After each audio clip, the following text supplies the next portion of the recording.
ಎಲ್ಲರಿಗೂ ನಮಸ್ಕಾರ. ಗಣಿತ ಅಂದ್ರೆ ಅಯ್ಯೋ ಕಷ್ಟ ಅಂತ ಅನ್ಕೋತೀರಾ? ಖಂಡಿತ ಇಲ್ಲ. ಗಣಿತ ಅಂದ್ರೆ ಬರೀ ನಂಬರ್ಗಳಲ್ಲ, ಅದರಲ್ಲಿ ಹಂಚ್ಕೊಳ್ಳೋ ಖುಷಿ ಕೂಡ ಇದೆ. ಇವತ್ ನಾವು ಅದೇ ಹಂಚ್ಕೊಳ್ಳೋ ಮ್ಯಾಜಿಕ್ ಬಗ್ಗೆ ಕಲಿಯೋಣ. ಅಂದ್ರೆ ಫ್ರಾಕ್ಷನ್ಸ್. ಅದರಲ್ಲೂ ಮುಖ್ಯವಾಗಿ ಅರ್ಧ ಅಂದ್ರೆ ಹಾಫ್ ಮತ್ತೆ ಕಾಲು ಅಂದ್ರೆ ಕ್ವಾರ್ಟರ್ ಬಗ್ಗೆ. ಹಾಗಾದ್ರೆ ರೆಡಿ ಅಲ್ವಾ? ಬನ್ನಿ ಶುರು ಮಾಡೋಣ. ಒಂದು ಕ್ಷಣ ಹೀಗೆ ಊಹಿಸ್ಕೊಳ್ಳಿ. ನಮ್ಮ ಕೈಯಲ್ಲಿ ಒಂದೇ ಒಂದು ಚಾಕ್ಲೇಟ್ ಬಾರ್ ಇದೆ, ಆದ್ರೆ ಅದನ್ನ ತಿನ್ನೋಕೆ ಇಬ್ರು ಕಾಯ್ತಾ ಇದ್ದಾರೆ. ಈಗ ಜಗಳ ಆಡದೆ ಇಬ್ರಿಗೂ ಬೇಜಾರಾಗ್ದ ಹಾಗೆ ಸರಿಸಮನಾಗಿ ಅದನ್ನ ಹಂಚ್ಕೊಳ್ಳೋದು ಹೇಗೆ? ಇದಕ್ಕೆ ಗಣಿತದಲ್ಲಿ ಒಂದು ಸೂಪರ್ ಐಡಿಯಾ ಇದೆ. ಆ ಐಡಿಯಾ ಅಥವಾ ಪರಿಹಾರದ ಹೆಸರೇ ಅರ್ಧ ಅಥವಾ ಇಂಗ್ಲಿಷ್ನಲ್ಲಿ ಹಾಫ್. ಯಾವುದೇ ಒಂದು ವಸ್ತುವನ್ನ ಇಬ್ರಿಗೆ ಸಮವಾಲ್ ಕೊಡಬೇಕಾದ್ರೆ ನಾವು ಈ ಹಾಫ್ ಅನ್ನೋ ಕಾನ್ಸೆಪ್ಟನ್ನ ಬಳಸ್ತೀವಿ. ನೋಡಿ, ಏನನ್ನಾದ್ರೂ ಹಂಚೋಕೆ ಮೊದ್ಲು ನಮ್ಮತ್ರ ಆ ವಸ್ತು ಪೂರ್ತಿಯಾಗಿ ಇರ್ಬೇಕಲ್ವಾ? ಗಣಿತದಲ್ಲಿ ಈ ಪೂರ್ತಿ ವಸ್ತುವನ್ನೇ ನಾವು ಹೋಲ್ ಅಥವಾ ಪೂರ್ಣ ಅಂತ ಕರಿತೀವಿ. ಅದೊಂದು ಪೂರ್ತಿ ರೊಟ್ಟಿ ಇರಬಹುದು ಅಥವಾ ಒಂದು ಪೂರ್ತಿ ಸರ್ಕಲ್ ಇರಬಹುದು. ಸರಿ, ಇದನ್ನ ಗಮನವಿಟ್ಟು ನೋಡೋಣ. ಮೊದಲನೇ ಸ್ಟೆಪ್, ಒಂದು ಹೋಲ್ ಅಂದ್ರೆ ಒಂದು ಪೂರ್ತಿ ಸರ್ಕಲ್ ಅನ್ನ ತೆಗೆದುಕೊಳ್ಳೋಣ. ಎರಡನೇ ಸ್ಟೆಪ್, ಅದನ್ನ ನಿಖರವಾಗಿ ಎರಡು ಸಮಭಾಗಗಳಾಗಿ ಅಂದ್ರೆ ಈಕ್ವಲ್ ಪಾರ್ಟ್ಸ್ ಆಗಿ ಕಟ್ ಮಾಡೋಣ.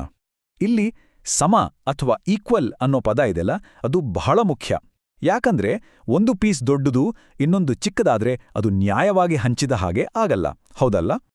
ಸೊ ಯಾವಾಗ ಒಂದು ಪೂರ್ತಿ ವಸ್ತುವನ್ನ ಎರಡು ಸಮಭಾಗಗಳಾಗಿ ಮಾಡ್ತೀವೋ ಅದರಲ್ಲಿರೋ ಪ್ರತಿಯೊಂದು ಭಾಗವನ್ನ ಅದನ್ನೇ ಅರ್ಧ ಅಥವಾ ಹಾಫ್ ಅಂತ ಕರೆಯೋದು. ಇದನ್ನ ಗಣಿತದಲ್ಲಿ ನಾವು 1/2 ಅಂದ್ರೆ ಹಾಫ್ ಅಂತ ಬರಿತೀವಿ.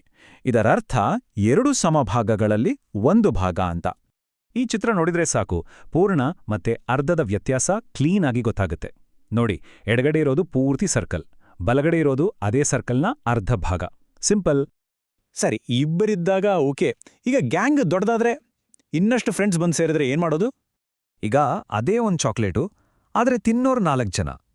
ಆಗ ಪ್ರತಿಯೊಬ್ಬರಿಗೂ ಎಟ್ ಸಿಗುತ್ತೆ? ಇದಕ್ಕೂ ಗಣಿತದಲ್ಲಿ ಒಂದು ಉತ್ತರ ಇದೆ. ಅದೇನು ಅಂತ ನೋಡೋಣ ಬನ್ನಿ. ಇದನ್ನು ಸ್ಟೆಪ್ ಬೈ ಸ್ಟೆಪ್ ನೋಡೋಣ. ಮೊದಲಿಗೆ ಒಂದು ಪೂರ್ತಿ ಚೌಕವನ್ನ ಅಂದ್ರೆ ಹೋಲನ್ನ ತೆಗೆದುಕೊಳ್ಳೋಣ. ಆಮೇಲೆ ಅದನ್ನ 4 ಸಮಭಾಗಗಳಾಗಿ ಕಟ್ ಮಾಡೋಣ. ಇಲ್ಲೂ ಅಷ್ಟೇ, ಎಲ್ಲಾ ಭಾಗಗಳು ಒಂದೇ ಸೈಜ್ ಇರಬೇಕು. ನೆನಪಿರ್ಲಿ, ಸಮನಾದ ಹಂಚಿಕೆಯೇ ನಮ್ಮ ಗುರಿ. ಇಲ್ಲಿರೋ ಇಂಪಾರ್ಟೆಂಟ್ ಪಾಯಿಂಟ್ ಏನಂದ್ರೆ, ಒಂದು ಪೂರ್ತಿ ವಸ್ತುವನ್ನ 4 ಸಮಭಾಗಗಳಾಗಿ ಮಾಡಿದಾಗ ಅದರಲ್ಲಿರೋ ಒಂದೊಂದು ಭಾಗವನ್ನು ಕಾಲು ಅಥವಾ ಕ್ವಾರ್ಟರ್ ಅಂತ ಕರೀತಾರೆ. ಇದನ್ನ ನಾವು 1/4 ಅಂದ್ರೆ 1/4 ಅಂತ ಬರಿತೀವಿ. ಅಂದ್ರೆ 4 ಸಮಭಾಗಗಳಲ್ಲಿ ಒಂದು ಭಾಗ ಅಂತ. ಈಗ ಒಂದು ಇಂಟ್ರೆಸ್ಟಿಂಗ್ ವಿಷಯ ನೋಡೋಣ ಬನ್ನಿ. ಈ ಚಿತ್ರವನ್ನ ನೋಡಿ. 2 ಕಾಲು ಭಾಗಗಳು ಅಂದ್ರೆ 2 ಕ್ವಾರ್ಟರ್ ಸೇರಿದ್ರೆ ಒಂದು ಅರ್ಧ ಅಂದ್ರೆ ಒಂದು ಹಾಫ್ ಆಗುತ್ತೆ. ಅಂದ್ರೆ ಮ್ಯಾಥ್ಸ್ನಲ್ಲಿ ಹೇಳೋದಾದ್ರೆ 1/4 + 1/4 ಸೇರಿದ್ರೆ 1/2 ಆಗುತ್ತೆ. ಮಜಾ ಅಲ್ವಾ? ಹಾಗೆಯೇ ಆ 4 ಕಾಲು ಭಾಗಗಳನ್ನ ಅಂದ್ರೆ 4 ಕ್ವಾರ್ಟರ್ಸ್ ಅನ್ನ ಒಟ್ಟಿಗೆ ಜೋಡಿಸಿದ್ರೆ ನಮ್ಗೆ ಮತ್ತೆ ಆ ಪೂರ್ತಿ ವಸ್ತು ಅಂದ್ರೆ ಹೋಲ್ ಸಿಕ್ಬಿಡುತ್ತೆ. ನೋಡಿ, ನಾವು ಎಲ್ಲಿಂದ ಶುರು ಮಾಡಿದ್ವೋ ಅಲ್ಲೇ ವಾಪಸ್ ಬಂದ್ವಿ. ಇದುವರೆಗೂ ನಾವು ಒಂದೇ ವಸ್ತುವನ್ನ, ಒಂದು ಕೇಕ್, ಒಂದು ರೊಟ್ಟಿ ಹೇಗೆ ಹಂಚೋದು ನೋಡಿದ್ವಿ. ಈಗ ನಮ್ಮತ್ರ ತುಂಬಾ ವಸ್ತುಗಳಿದ್ರೆ ಒಂದು ಗುಂಪನ್ನ ಹೇಗೆ ಹಂಚಿಕೊಳ್ಳೋದು ಅಂತ ನೋಡೋಣ. ಉದಾಹರಣೆಗೆ, ಒಂದು ಡಬ್ಬಿಯಲ್ಲಿ 12 ಬಣ್ಣದ ಕ್ರೇಯಾನ್ಸ್ ಇವೆ ಅಂತ ಅಂದ್ಕೊಳ್ಳಿ. ಈಗ ಈ 12 ಕ್ರೇಯಾನ್ಸ್ಗಳ ಹಾಫ್ ಅಂದ್ರೆ ಎಷ್ಟು ಮತ್ತೆ ಕ್ವಾರ್ಟರ್ ಅಂದ್ರೆ ಎಷ್ಟು? ಸ್ವಲ್ಪ ಯೋಚನೆ ಮಾಡಿ ನೋಡಿ, ಉತ್ತರ ಏನ್ ಬರ್ಬೋದು? ಉತ್ತರ ಇಲ್ಲೇ ಇದೆ ನೋಡಿ. ನಮ್ಮತ್ರ ಇರೋ ಪೂರ್ತಿ ಅಂದ್ರೆ ಹೋಲ್ ಬಂದು 12 ಕ್ರೇಯಾನ್ಸ್. ಅದರ ಹಾಫ್ ಬೇಕು ಅಂದ್ರೆ ಸಿಂಪಲ್, 12ನ 2ರಿಂದ ಭಾಗಿಸ್ಬೇಕು. ಉತ್ತರ 6. ಅದೇ ಥರ ಕ್ವಾರ್ಟರ್ ಬೇಕಾದ್ರೆ 12ನ 4ರಿಂದ ಭಾಗಿಸ್ಬೇಕು. ಉತ್ತರ 3. ನೋಡಿದ್ರಾ, ಫ್ರಾಕ್ಷನ್ಸ್ ಬಳಸಿ ದೊಡ್ಡ ಸಂಖ್ಯೆಗಳನ್ನು ಎಷ್ಟು ಸುಲಭವಾಗಿ ಹಂಚಬಹುದು. ಈ ಅರ್ಧ ಕಾಲು ಇದೆಲ್ಲ ಬರೀ ಗಣಿತ ಪುಸ್ತಕದಲ್ಲಿ ಮಾತ್ರನಾ ಇರೋದು? ಖಂಡಿತ ಇಲ್ಲ. ನಮ್ಮ ಪ್ರತಿದಿನದ ಜೀವನದಲ್ಲಿ ನಮ್ಮ ಸುತ್ತಮುತ್ತಲೇ ಇವೆ.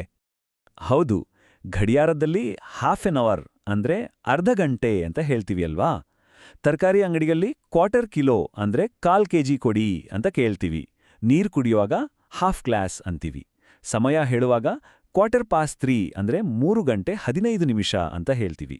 ನೋಡಿ, ನಮ್ಗೆ ಗೊತ್ತೇ ಆಗದೆ ಹಾಗೆ ಪ್ರತಿದಿನ ನಾವು ಫ್ರಾಕ್ಷನ್ಸನ್ನ ಬಳಸ್ತಲೇ ಇರ್ತೇವೆ. ಹಾಗಾದ್ರೆ ಕೊನೆಯದಾಗಿ ಒಂದು ಪ್ರಶ್ನೆ.